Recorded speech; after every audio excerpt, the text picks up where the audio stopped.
पाठ 6. सागर जलाचे गुणधर्म. सागर जलाच्या प्रमुख गुणधर्मांपैकी पहिला गुणधर्म आहे तापमान. तापमान हा सागर जलाचा महत्त्वाचा गुणधर्म आहे. सागर जलाचं पृष्ठीय तापमान सगळीकडे सारखं नसतं. जर आपण अक्षवृत्तीय दृष्ट्या विचार केला तर असं लक्षात येतं की सागर जलाचं पृष्ठीय तापमान विषुववृत्ताकडून ध्रुवाकडे कमी कमी होत जातं. याशिवाय सागर जलाच्या पृष्ठीय तापमानावर चक्रीवादळ, पर्जन्यमान, क्षारता, प्रदूषण यांचाही परिणाम दिसून येतो. सागरी प्रवाहाचा सुद्धा सागर जलाच्या तापमानावर परिणाम होतो. ज्या भागातून थंड सागरी प्रवाह वाहतात त्या ठिकाणी सागर जलाचं पृष्ठीय तापमान कमी, तर ज्या ठिकाणी उष्ण सागरी प्रवाह वाहतात तिथं सागर जलाचं पृष्ठीय तापमान वाढतं. सागर जलाचं तापमान वेगवेगळ्या अक्षवृत्तीय भागात तसंच वेगवेगळ्या ऋतूंमध्ये खोलीनुसार कसं बदलतं ते या ठिकाणी आपल्याला दिसतं. या नकाशावरून सांगा की उष्ण कटिबंधातील सागर जलाचं कमाल तापमान किती आहे. हे तापमान 500 मीटर खोलीवर किती झालं. उष्ण कटिबंधातल्या सागर जलाचं कमाल सरासरी तापमान 18 अंश सेल्सिअस आहे आणि 500 मीटर खोलीवर हे तापमान 11 अंश सेल्सिअस झालेलं दिसून येतं. मध्य अक्षवृत्तीय प्रदेशातील सागर जलाचं तापमान समुद्र सपाटीजवळ किती आहे. मध्य अक्षवृत्तीय प्रदेशातल्या सागर जलाचं समुद्र सपाटीजवळ तापमान 14 अंश सेल्सिअस आहे. मध्य अक्षवृत्तीय प्रदेशातील सागर जलाचं तापमान 1500 मीटर खोलीवर किती झालेलं आढळतं. मध्य अक्षवृत्तीय प्रदेशातील सागर जलाचं तापमान 1500 मीटर खोलीवर 5 अंश सेल्सिअस आढळतं. किती खोलीनंतर सागर जलाचं तापमान सर्वत्र स्थिर राहतं. विषुववृत्तापासून ध्रुवापर्यंतच्या प्रदेशाचा विचार केला तर पृष्ठभागापासून 2000 मीटर खोलीवर सागर जलाचं तापमान सगळीकडे स्थिर राहताना दिसतं.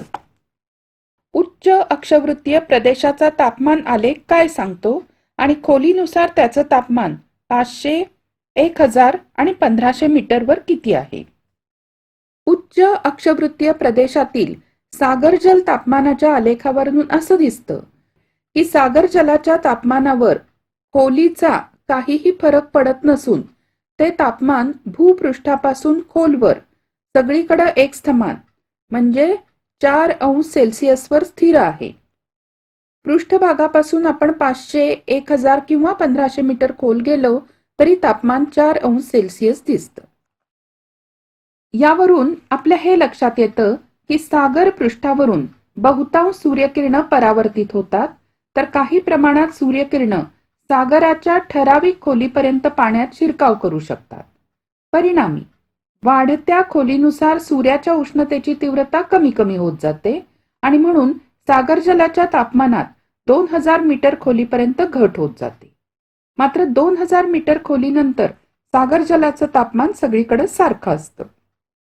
ध्रुवीय प्रदेशापासून विषुववृत्तीय प्रदेशापर्यंत ते सगळीकडे साधारण 4 अंश सेल्सिअस असतं आणि त्यामुळे जास्त खोलीवरचं सागर जल कधीही गोठत नाही. विषुववृत्ताजवळच्या सागर जलाच्या तापमानात खोलीनुसार जास्त बदल होतो, तर ध्रुवीय प्रदेशात हा तापमानातला फरक कमी असतो. भूवेष्टित समुद्राची क्षारता जास्त असल्यामुळे या समुद्र जलाचं तापमान खुल्या समुद्र जलापेक्षा जास्त असतं. आता दुसरा गुणधर्म म्हणजे क्षारता. आपण जे अन्न खातो त्यामध्ये मिठाचा वापर केलेला असतो. मिठागराच्या माध्यमातून आपण सागर जलातले क्षार गोळा करत असतो. क्षारतेमुळे सागर जलाची उद्धरण क्षमता वाढते. उद्धरण क्षमता म्हणजे एखाद्या द्रवाचं ऊर्ध्व दिशेनी कार्य करणारं बल जे तरंगत्या वस्तूच्या वजनाला विरोध करतं. म्हणजेच द्रवाच्या वाढत्या घनतेनुसार उद्धरण बल वाढत जातं. याचा फायदा जलवाहतुकीसाठी होतो. जर सागर जलाची क्षारता प्रमाणापेक्षा जास्त असेल तर मात्र त्या पाण्यातली जीवसृष्टी नष्ट होते. यानंतर करूया एक प्रयोग. 1.5 लिटर पाणी घेऊन त्यामध्ये 100 ग्रॅम मीठ टाका आणि ढवळा.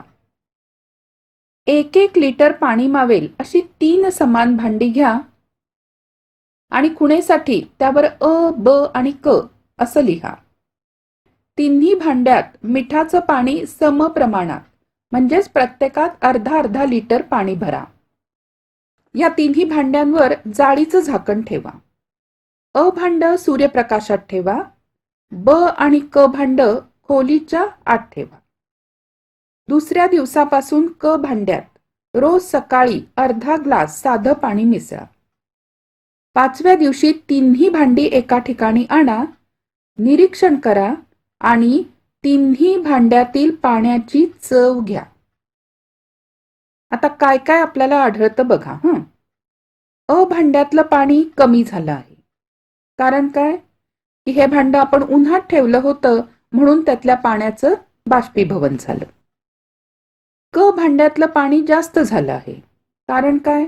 कारण आपण रोज सकाळी त्यामध्ये अर्धा ग्लास साधं पाणी मिसळत होतो.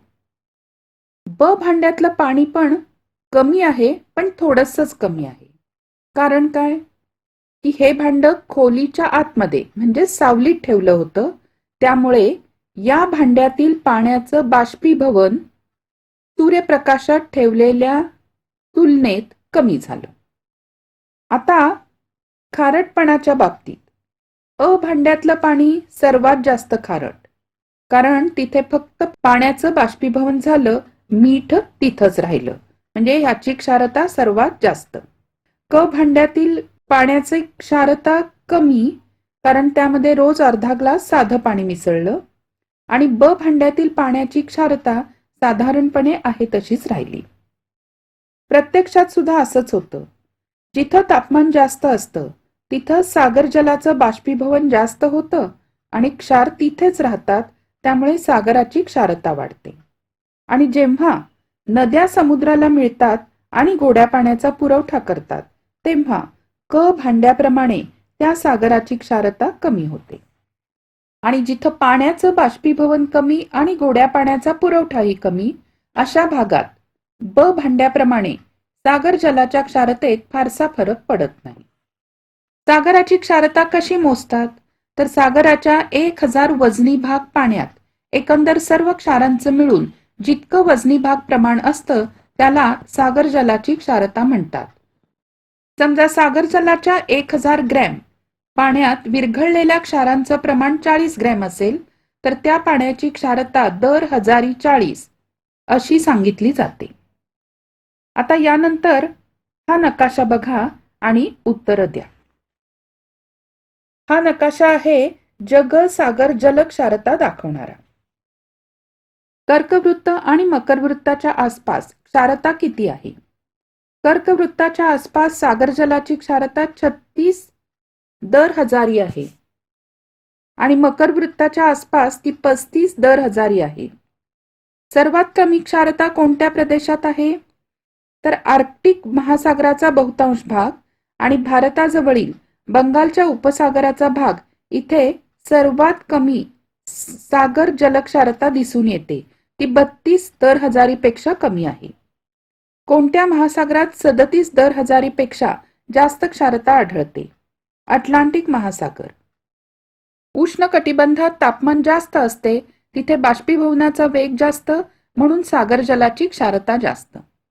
विषुववृत्तापासून साधारण 5 अंश उत्तर व 5 अंश दक्षिण अक्षवृत्तादरम्यानच्या शांत पट्ट्यात गोड्या पाण्याचा पुरवठा जास्त, परंतु अधिक तापमानामुळे बाष्पीभवनाचा वेगही जास्त, म्हणून या प्रदेशात क्षारतेचं प्रमाण मध्यम. मध्य अक्षवृत्तीय पट्ट्यात म्हणजे साधारण 25 अंश ते 35 अंश उत्तर व दक्षिण या ठिकाणी पर्जन्यमान कमी आणि नद्यातून येणारा गोड्या पाण्याचा पुरवठाही कमी, म्हणून क्षारतेत वाढ झालेली असते. समशीतोष्ण कटिबंधात सूर्यकिरण तिरपी पडत असल्याने तापमान कमी आणि बर्फ वितळल्यामुळे गोड्या पाण्याचा पुरवठा जास्त, म्हणून या ठिकाणी सागर जलक्षारता कमी. ध्रुवाकडे तापमान कमी, बाष्पीभवनाचा वेगही कमी, म्हणून सागर जलाची क्षारता कमी. भूवेष्टित समुद्राची क्षारता जास्त, तर खुल्या समुद्राची क्षारता कमी. कारण भूवेष्टित समुद्रात बाष्पीभवनाचा वेग जास्त आणि मोठ्या नद्यांकडून होणाऱ्या पाणी पुरवठ्याचा अभाव असतो. यानंतरचा गुणधर्म म्हणजे घनता. सागरी जलाचं तापमान आणि क्षारता हे दोन गुणधर्म सागरी जलाची घनता नियंत्रित करतात. म्हणजेच तापमान कमी झालं की पाण्याची घनता वाढते, तसंच अधिक क्षारता असणाऱ्या पाण्याची घनताही जास्त असते. या ठिकाणी आपल्याला सागर जलाचं तापमान, क्षारता आणि घनता यांचे खोलीनुसार वितरण दाखवणारे 3 आलेख दिसतात. या आलेखांचं निरीक्षण केलं की असं लक्षात येतं की एका विशिष्ट खोलीनंतर या तीनही घटकांमध्ये खोलीनुसार फरक पडत नाही. सागर पृष्ठापासून साधारण 500 मीटर पर्यंत यामध्ये फरक असतो, पण 1000 मीटर नंतर या तिन्ही घटकांचं प्रमाण फारसं बदलत नाही. साधारण 500 मीटर खोलीपर्यंतच्या सागर जलाला पृष्ठीय सागर जल असं म्हणता येईल. यावर वारे आणि सूर्यप्रकाश यांचा परिणाम दिसतो. जास्त खोलीवर वारे, सूर्यप्रकाश आणि सागर जलाचे प्रवाह यांचा परिणाम होत नाही आणि म्हणून 1000 मीटर खोलीनंतर यामध्ये फरक पडत नाही. सागरी प्रवाहांची निर्मिती ही सागरी पाण्याच्या गुणधर्मातील भिन्नतेमुळे होत असते. सागरी प्रवाह हे जागतिक तापमानाचे नियंत्रक म्हणून कार्य करतात.